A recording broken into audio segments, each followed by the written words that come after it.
नमस्कार, स्वागत है आपका न्यूज बाइस्कोप में। मैं हूं आसिया। तो आज सीट स्कैनर के साथ हम एक और सीट पर चर्चा करेंगे। झारखंड की 81 विधानसभा सीटों में एक सीट ऐसी है जो सिर्फ राजनीति के लिए ही विख्यात नहीं है, बल्कि साइबर क्राइम से भी इस सीट को, इस जगह को जाना जाता है। शायद आप समझ गए होंगे, यह है जामताड़ा, जिस पर साइबर क्राइम को लेकर फिल्म तक बन चुकी है। लेकिन अब बात करते हैं इसके राजनीतिक महत्व की। इस सीट की, ये सीट भी अपने आप में काफी महत्वपूर्ण है राजनीति के दृष्टिकोण से। 35 सालों से इस सीट पर अंसारी परिवार का दबदबा रहा है, फुरकान अंसारी हो या उनके बेटे इरफान अंसारी। लेकिन इन सब के बीच में यहाँ कई दूसरे लोगों ने भी जीत हासिल की है और उसमें शिबू सोरेन का भी नाम सामने आता है। अब इस बार इस गढ़ में, जामताड़ा में, इस साइबर क्राइम की सिटी हम इसे कहें तो गलत नहीं होगा, यहाँ पर किसका दबदबा होगा और क्या मुद्दे रहेंगे, इस पर हम चर्चा करेंगे। क्या समीकरण भी रहेंगे इस सीट पर। हमारे साथ वरिष्ठ सहयोगी राकेश रंजन जुड़े हुए हैं। रंजन जी, जामताड़ा एक सीट जिसे याद करने से या जामताड़ा जब आप जुबान पर नाम लाते हैं तो सीधे जहन में आता है जामताड़ा फिल्म, लेकिन उन सब के बीच राजनीति में इस सीट की क्या अहमियत है? देखिए, जब आप जामताड़ा की बात करते हैं तो आपको बताऊं कि ये ईश्वर चंद विद्यासागर की कर्म भूमि भी रही है और ये विडंबना है कि आज उसे जो है साइबर क्राइम कैपिटल के रूप में जाना जाता है।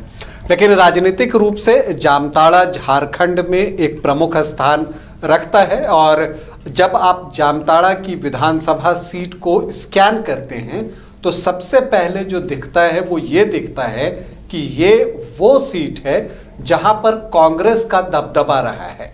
अगर हम बात करें तो जो 17 चुनाव हुए हैं उसमें से 12 बार जो है वो कांग्रेस इस सीट को जीतने में सफल रही है। जब आप इसे आगे स्कैन करते हैं तो ये भी दिखता है कि 1982 से, जैसा आपने बताया कि अंसारी परिवार मतलब एक ही परिवार का जो है यहाँ पर दबदबा रहा है और पहले फुरकान अंसारी और बाद में डॉक्टर इरफान अंसारी यहाँ से चुनाव जीतते रहे हैं। इन सब के बीच एक और नाम भी उभरता है विष्णु भैया का, जो कि कई चुनावों में जो है एक प्रमुख चेहरा के रूप में उभरे, कुछ बार जीते। और विष्णु भैया का जिक्र इसलिए भी होता है कि जब वो 2005 में बीजेपी के टिकट पर चुनाव जीते थे तो 2009 में शिबू सोरेन के लिए उन्होंने ये सीट छोड़ी थी बीजेपी से बगावत करके और फिर इस सीट से शिबू सोरेन बाई इलेक्शन में जीते थे।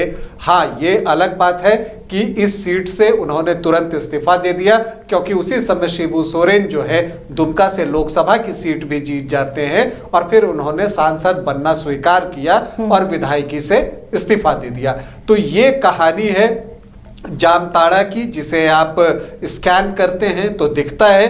अगर हम जब से झारखंड बना है और जो अंतिम चुनाव था जो आपको बिहार के साथ जब झारखंड था उस समय, वो साल 2000 में हुआ था और उसमें फुरकान अंसारी ने जीत हासिल की थी। देखिए, एक और दिलचस्प बात है कि जब हम बात करते हैं कि यहाँ पर एक परिवार का जो है दबदबा रहा है तो हम ये भी देखते हैं कि अगर आप 2000 से देखें तो हर चुनाव में चेहरे बदल जाते थे जीतने वाले के।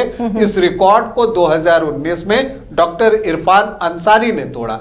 अगर आप देखें कि 2000 में फुरकान अंसारी ने जो है वो जीत हासिल की और उन्होंने विष्णु भैया को पराजित किया और आपको 8264 वोटों से। लेकिन 2005 में विष्णु भैया जो है इस सीट को जीतने में कामयाब होते हैं। बीजेपी के टिकट पर वो ये चुनाव जीतते हैं और वो पराजित करते हैं तब इरफान अंसारी को 3492 वोटों से। इसके बाद अगर आप देखते हैं, जैसा मैंने आपको बताया कि फिर बगावत करके विष्णु भैया इस्तीफा देते हैं और फिर शिबू सोरेन जो है वो चुनाव लड़ते हैं और उस चुनाव में शिबू सोरेन को जीत मिलती है और वो बीजेपी के तरुण कुमार गुप्ता को पराजित करते हैं। इसके बाद फिर 2009 में जब झारखंड का विधानसभा चुनाव हुआ तो विष्णु भैया ने, चूंकि शिबू सोरेन के लिए ये सीट छोड़ी थी, तो विष्णु भैया को जेएमएम ने टिकट दिया और उन्होंने पार्टी को निराश भी नहीं किया और 12,843 वोट से जीत जो है वो हासिल की और उन्होंने पराजित किया तो फुरकान अंसारी को पराजित किया। तो 2000 ईस्वी में जो विष्णु भैया को फुरकान अंसारी के हाथों हार झेलनी पड़ी थी, उसका हिसाब उन्होंने 2009 झारखंड विधानसभा के चुनाव में चुकता कर दिया।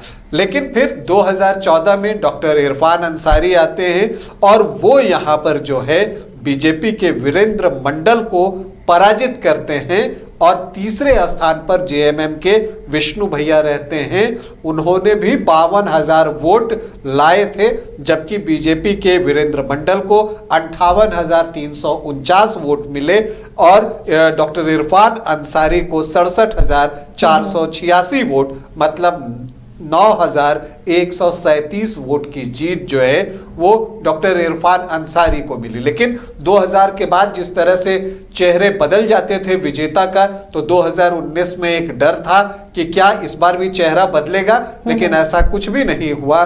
डॉक्टर इरफान अंसारी ने अपनी जीत के मार्जिन को और भी बढ़ा दिया, लगभग 4 गुना से भी ज्यादा। मतलब कि 2019 के चुनाव में डॉक्टर इरफान अंसारी ने बीजेपी के वीरेंद्र मंडल को जो है वो बुरी तरह से पराजित किया। 38,741 वोटों से इरफान अंसारी को तब 1,12,829 वोट मिले और वीरेंद्र मंडल को 74,088 वोट मिले।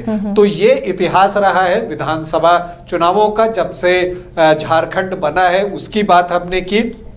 उससे पहले अगर आप देखें तो फुरकान अंसारी जो है, अच्छा फुरकान अंसारी का जो पहला चुनाव था वो भी बड़ा दिलचस्प रहा है और वो पहली बार विधायक बने कैसे, ये भी बहुत दिलचस्प है। 1980 में वो चुनावी राजनीति में एंट्री करते हैं फुरकान अंसारी और वहां पर जो है उन्हें कम्युनिस्ट पार्टी के वीरू बोस जो है वो शिकस्त दे देते हैं, उनके नाम की घोषणा हो जाती। इस रिजल्ट को फुरकान अंसारी चैलेंज करते हैं कोर्ट में और 1982 में कोर्ट जो है फुरकान अंसारी के फेवर में ये डिसीजन देती है और तब वो पहली बार विधायक बने और उसके बाद तो फिर वो लगातार बनते ही गए। 82 के बाद अगर आप देखें तो 85, 90, 95 और 2000, मतलब लगातार 5 बार आप देख लीजिए कि वो विधायक बने। तो उनका एक दबदबा रहा।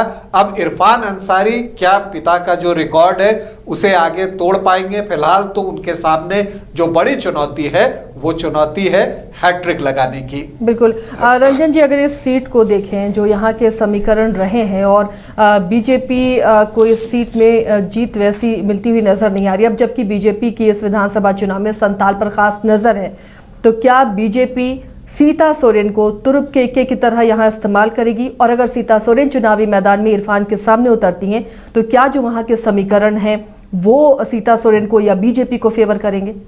देखिए 1952 से जो यहाँ 17 चुनाव हुए हैं उसमें बीजेपी सिर्फ एक बार जीतने में सफल रही है और वो जीत भी विष्णु भैया ने 2005 में बीजेपी को दिलाई थी।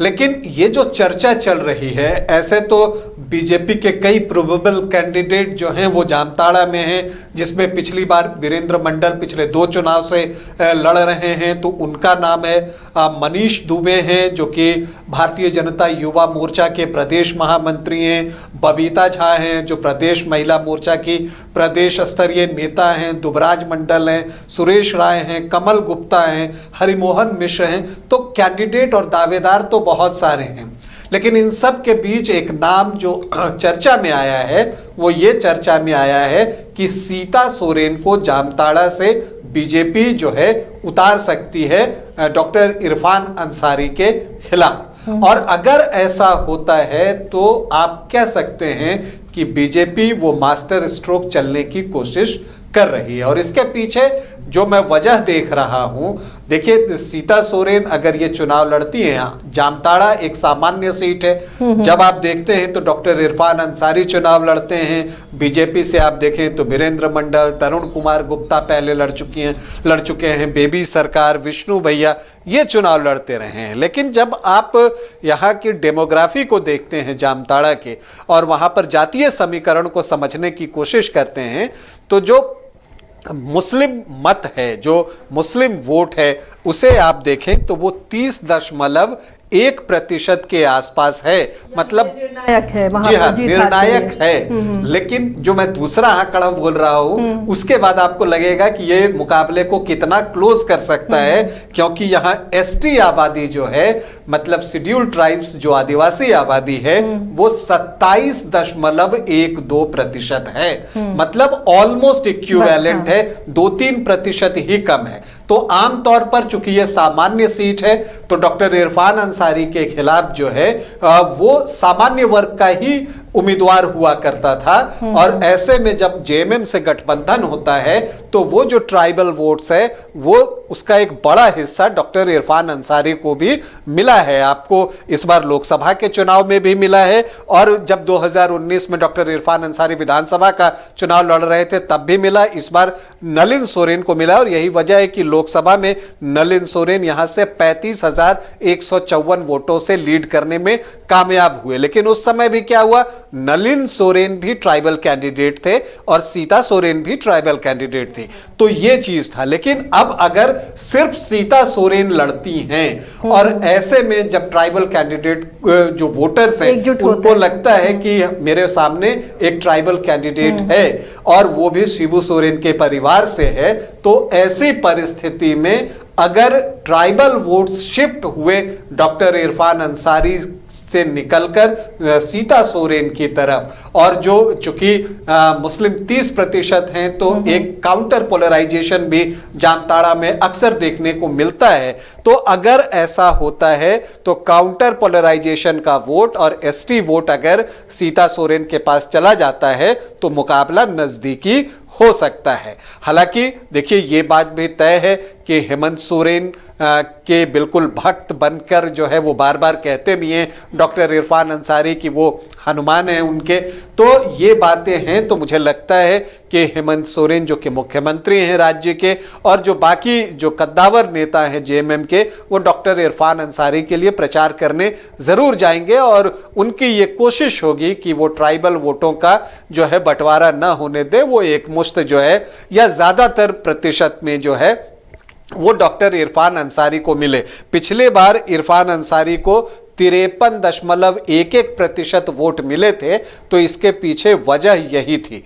विष्णु भैया को चूंकि वो जेएमएम के कैंडिडेट हुआ करते थे तो ट्राइबल वोट्स जाता था, लेकिन पिछली बार चूंकि विष्णु भैया कैंडिडेट नहीं थे तो वो सारा का सारा वोट डॉक्टर इरफान अंसारी को मिला, और इसी वजह से उनका वोट प्रतिशत 53.11% हो गया, जबकि 2014 में उन्हें सिर्फ 35% वोट मिले थे डॉक्टर इरफान अंसारी को। तो आप समझिए कि जो अल्पसंख्यक आबादी 30% और इससे ज्यादा आप गए तो 35 के आसपास, मतलब वहां पर ट्राइबल वोट जो हैं वो विष्णु भैया की तरफ और बीजेपी की तरफ भी कुछ गए थे, और तभी विष्णु भैया को 52,000 वोट आया था। और उनका मत प्रतिशत भी बड़ा इंटरेस्टिंग है, 27% के आसपास है, जो कि एसटी आबादी के आसपास आपको दिखता है।